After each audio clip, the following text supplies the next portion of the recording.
दोस्तों नमस्कार, स्वागत है आपका बड़ी खबर बड़े खुलासे में। दोस्तों हमारे देश में घुसपैठ को लेकर के हमेशा से ढीला ढवाली रही है और जब तक मोदी सरकार केंद्र में नहीं आई थी तब तक किसी ने यह विचार भी नहीं किया था, यानी कोई प्रयास ही नहीं किया कि भारत में जो लगभग 5 करोड़ बांग्लादेश और रोहिंग्या के घुसपैठिए हैं उनको बाहर निकाला जाए।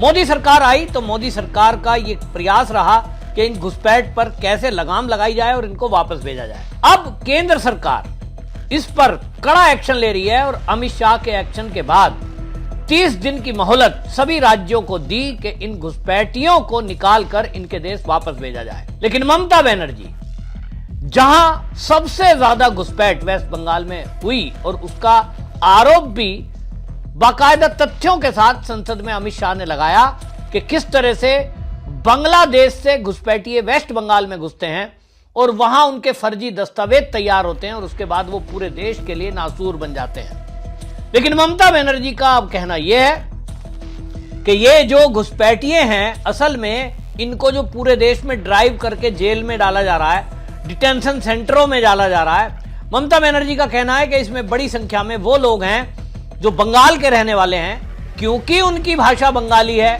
और वो बांग्लादेश के जो लोग हैं उनसे भाषा मिलती है। इसके चक्कर में सरकार जहां जहां बीजेपी की है वो तो आरोप लगा रही है कि उनको पकड़ करके जेल में डाला जा रहा है। कई केस कहती हैं मेरी नजर में आए तो मैं उनको निकाल करके लाई हूं। यानी ममता बनर्जी जो राज्य इन घुसपैठियों पर कार्रवाई कर रहे हैं उनको गलत बताने का प्रयास कर रही हैं और वो ये भी बता रही हैं कि केंद्र की जो ये ड्राइव चल रही है ये तो निर्दोष लोगों को पकड़ रही है और कहीं ना कहीं वो बंगाल में इसको भाषा का मुद्दा बनाकर, बंगाल वर्सेस बांग्लादेश मुद्दा बनाकर वोट बटोरने के लिए एक प्रयास मुझे दिखाई देता है।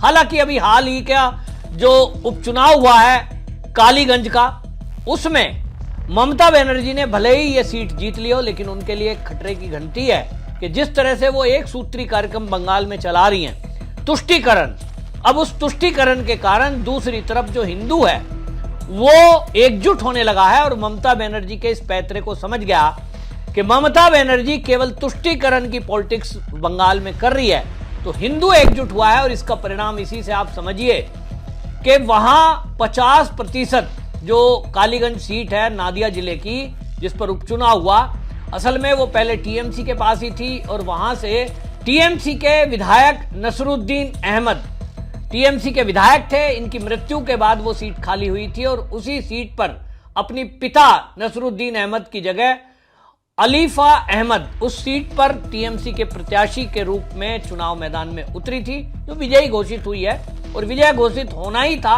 क्योंकि इस सीट पर मुस्लिम आबादी 50% से अधिक है।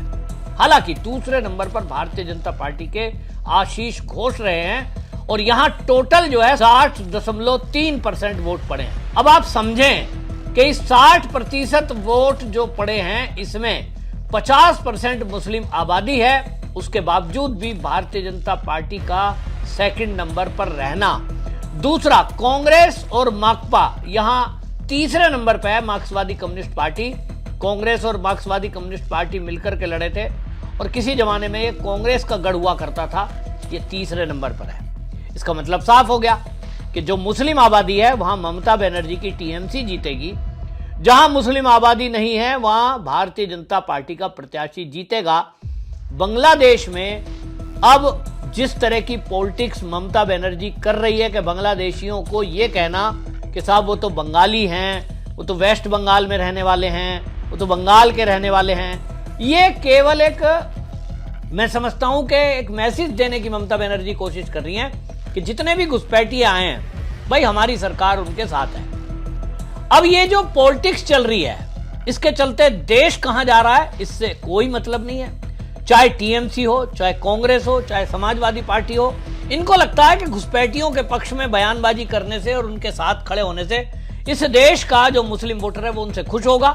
और ऑब्वियसली बंगाल के अंदर तो हालात ये है कि बड़ी संख्या में वहां बांग्लादेश के आए हुए घुसपैठिए हैं जिनके पास अब तो दस्तावेज हैं, वोटर कार्ड है, सब कुछ है।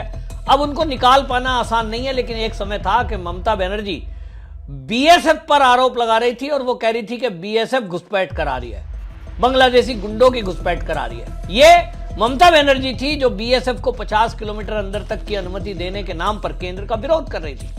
कह रही थी कि हम होने नहीं देंगे। 27 मार्च 2025 को लोकसभा में अमित शाह जो देश के गृह मंत्री हैं, वो इमिग्रेशन एंड फॉरेनर्स बिल 2025 पर वो बोलते हुए कह रहे थे कि बंगाल सरकार फेंसिंग की जमीन नहीं दे रही है। 2216 किलोमीटर जो फेंसिंग होनी है, 2216 किलोमीटर में 1653 किलोमीटर की बाढ़ हम लगा चुके हैं, ये अमित शाह ने बताया। और उन्होंने कहा कि शेष 450 किलोमीटर जो लगनी है, उसमें जो जमीन चाहिए बंगाल सरकार उसको दे नहीं रही है। 112 किलोमीटर में नदी नाले पहाड़ हैं, वो अलग बात है कि वहां तो हो ही नहीं सकता, संभव नहीं है। लेकिन जो 450 किलोमीटर की सीमा खुली पड़ी है उस पर फेंसिंग जरूरी है, जिसके लिए ममता बनर्जी रोड़े अटका रही है। यह अमित शाह का बयान है संसद में 27 मार्च 2025 को। और उन्होंने बताया कि 7 मीटिंग हो चुकी है और ममता बनर्जी हमें बात नहीं कर रही है। यह बता रहा है कि ममता बनर्जी बंगाल को किस तरफ ले जाना चाह रही है।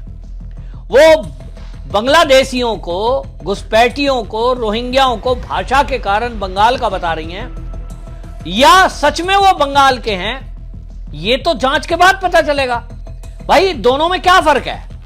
या मेरे में भी, मुझे भी कोई पकड़ ले और कहे जी आप पाकिस्तान के हो, मुझे अपने आप को प्रूव करना पड़ेगा मैं पाकिस्तान का नहीं हूं साहब, मैं तो भारत का ही हूं। मुझे उसके लिए क्या दस्तावेज देने हैं? निश्चित रूप से जब मेरी गिरफ्तारी होगी तो मैं अपना आधार कार्ड दिखाऊंगा, मेरे पास जन्म प्रमाण पत्र, पढ़ाई के कुछ पेपर होंगे, नहीं होंगे तो मेरे पिता का होगा, मेरे गांव का एड्रेस होगा, मेरे पास पूरी चेन है। मैं कहां पैदा हुआ, मेरे पिता कहां पैदा हुए, उनके पिता कहां पैदा हुए, और जाके पता लगा लो। पुलिस के लिए 5 मिनट का काम है, आजकल तो फोन कॉल पे पता लग जाएगा।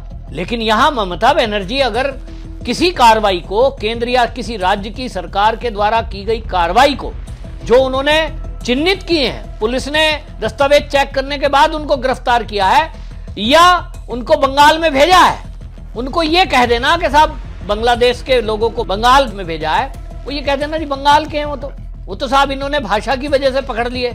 तो इसका मतलब ममता बनर्जी कहना चाह रही है कि जो बाकी राज्य में ड्राइव चल रही है और रोहिंग्याओं को और बांग्लादेशियों को पकड़ करके वो जो उनके देश भेजा जा रहा है, ममता बनर्जी बताना चाह रही है कि ये तो गलत हो रहा है। और इसी सब बयानों को कोट करके पुलिस कोर्ट में पहुंच जाते हैं लोग, और फिर विदेशों में भी आप देखिए कि ऐसे बयानों को कोट किया जाता है। ममता बनर्जी का ये बयान अब आप देखेंगे अगले कुछ दिनों में यहां कांग्रेस इसको कोट करेगी, फिर जो बांग्लादेश है वहां भी वहां की सरकार कहेगी कि देखो जी वहां की तो नेता ही, सीएम कह रही है खुद कि गलत लोगों को भेजा जा रहा है। कुल मिलाकर एक इस तरह का षड्यंत्र है कि किसी तरह से ये जो बांग्लादेश से आए हुए घुसपैठिए हैं इनको यहां कैसे बसाया जाए, क्योंकि जितने संख्या में ये आएंगे, जितने संख्या में ये यहां रहेंगे, ये वोट बैंक बीजेपी का तो है नहीं, निश्चित रूप से एक वोट नहीं मिलता। अभी जो टीएमसी का ये कैंडिडेट जीती है अलीफा अहमद, यहां रिजल्ट आया है, एक भी बूथ पे जहां मुस्लिम बहुल है एक वोट बीजेपी को नहीं मिला। ये हकीकत है और ना मिलेगा। उनको कुछ भी कर दो, उनको दिखता है कि हमारे हित में, चाहे भले ही मोदी सरकार पिछले 4 साल से उनको राशन फ्री दे रही है, चाहे बराबर में उनको मकान मिल रहे हैं, चाहे बराबर उनको योजनाओं का बाकी का लाभ मिल रहा है, लेकिन उनके दिमाग में एक बात सेट है कि जो केंद्र की सुविधाएं मिल रही हैं वो तो हमें लेनी ही लेनी है, लेकिन हमें सत्ता में उन लोगों को बिठाना है जो हमारा तुष्टीकरण करे।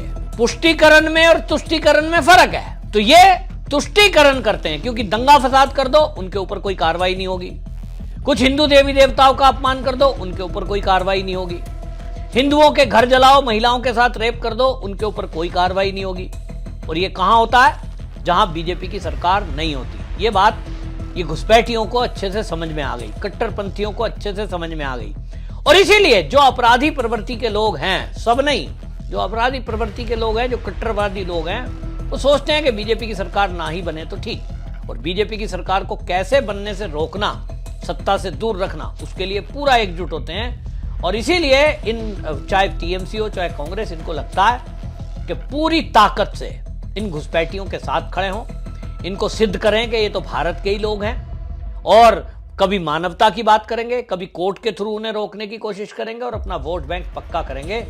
ये सब चलता है। तो बताएं, चाहे इनको आम आदमी कुछ भी कहे, लोग चाहे कुछ भी कहें, अब आप देखिए कि इसमें जो है लोग इनको कहते हैं कि साहब ये जो ममता बनर्जी है किस तरह के काम कर रही है, लेकिन इनको कुछ समझ में फर्क पड़ता नहीं है, क्योंकि इनको लगता है कि जो इनका वोट बैंक है वो पक्का है और वो इनको वोट मिलता ही रहेगा।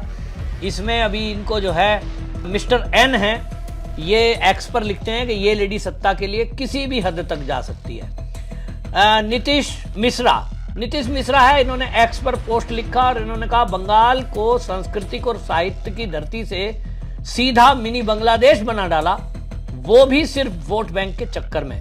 अब रविंद्रनाथ टैगोर नहीं, तुष्टीकरण ही पहचान है बंगाल की, वोट लो देश बेचो, नई परंपरा शुरू। ये एक्स पर पोस्ट लिखा है। तो ये आम लोगों की अपनी राय है जो मैंने आपको बताई। तो हालात बहुत भयंकर हैं और इन नेताओं को समझ नहीं आ रहा, सत्ता के मोह में ये अंधे हो चुके हैं, किसी भी हद तक जाते हैं, देश की सुरक्षा को खतरे में डाल रहे हैं। आपकी इस पर क्या राय है कमेंट में जरूर लिखिए, वीडियो शेयर करिए। वंदे मातरम।